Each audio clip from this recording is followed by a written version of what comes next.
पाहूयात आजच्या ठळक घडामोडी। लाडकी बहीण योजनेचा जो जानेवारीचा महिन्याचा हप्ता जो आहे तो आतापर्यंत 1,10,00,000 महिलांच्या खात्यामध्ये जमा करण्यात आलेला आहे। जन्म आणि मृत्यूच्या दाखल्यासाठी जर तुम्ही उशिरा अर्ज करत असाल तर तुम्हाला ते दाखले मिळणार नाहीत।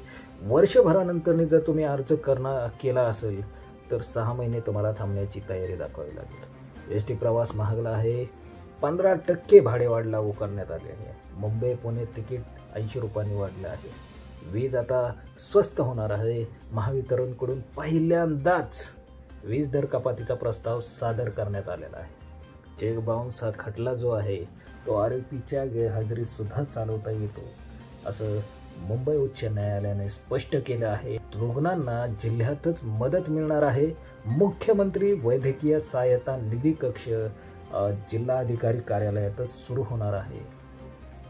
छत्रपती संभाजीनगरातील शहर बस सेवेला आता 7 वर्षामध्ये 34 कोटींचा तोटा झालेला आहे।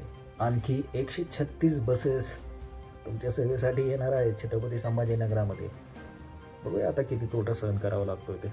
महाराष्ट्रात होणार भारतातील पहिले कृत्रिम बुद्धिमत्ता विद्यापीठ याची घोषणा आशिष शेलार यांनी केलेली आहे। राज्यात विरोधी पक्ष नेतेपदाचा वेगळा प्रयोग होण्याची शक्यता होऊ शकते। 3 पक्षांसाठी 1.5 वर्षांच्या फॉर्म्युलासाठी शरद पवार आग्रही असल्याची माहिती मिळते।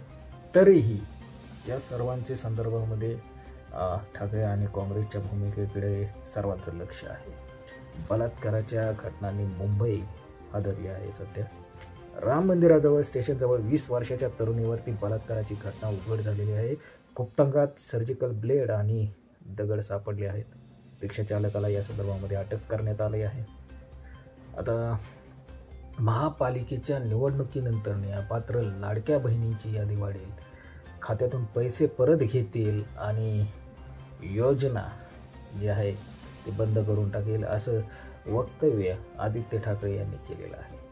प्रेमाने मागा, सगळे देऊन टाकू, माझी कोणत्याही पदासाठी महत्त्वाकांक्षा नाही, रिश्ते हमेशा रहते हैं असं सुप्रिया सुळेंचं सूचक वक्तव्य समोर आलेलं आहे। सुप्रिया सुळेंच्या या वक्तव्यावरून पुढे राजकीय समीकरणे बदलू शकतात।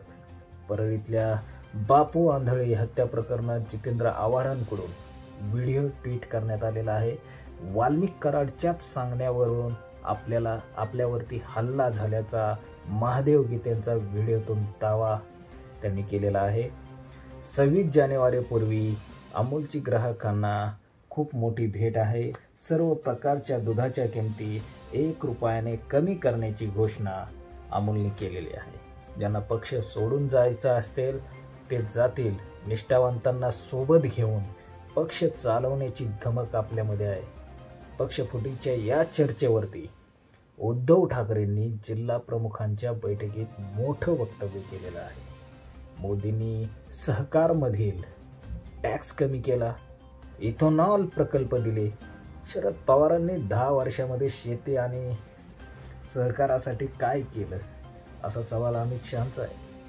आता त्यांना कोण सांगणार शरद पवार म्हणजे शेतीमध्ये असलेलं चालतं बोलतं विद्यापीठ आणि सहकार आणि शरद पवार यांचे समीकरण काय आहे ते।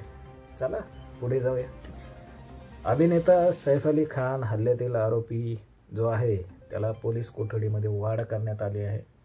29 जानेवारीपर्यंत त्याला कस्टडी सुनावली आहे। परळीतील महादेव मुंडे खून प्रकरणात वाल्मिक कराडच्या मुलावरती आता आरोप आहेत। या संदर्भात सुरेश धसांनी पोलीस अधीक्षकांची भेट घेतली आहे।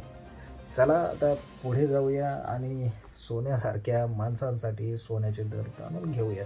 आजचे सोन्याचे भाव काय आहेत ते। 22 कॅरेटचं सोनं आहे आता 76,143 रुपयांना आणि 24 कॅरेटचं सोनं आहे ते 83,065 रुपये।